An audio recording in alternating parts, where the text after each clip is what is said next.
reform of the United Nations Security Council and the international financial institutions that emerged from Bretton Woods seems to be urgent and pressing in order to give voice to the countries of Global South, namely Africa, Latin America, the Middle East, and the Indian subcontinent.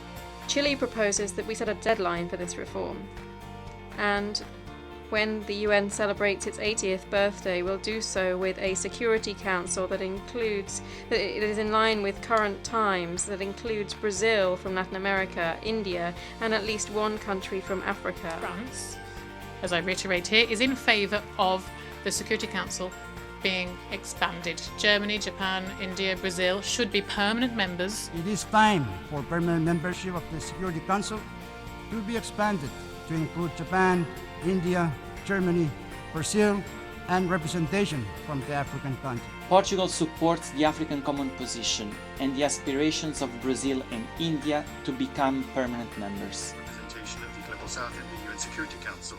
We support our position in favour of the candidacies of Brazil and India. Reforming the UN Security Council to better represent the developing world and, more broadly, the world as it is today.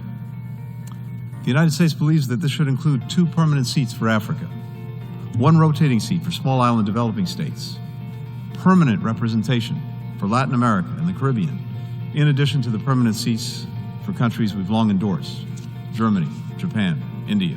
Representation on the Council. Brazil, India, Japan and Germany as permanent members. Of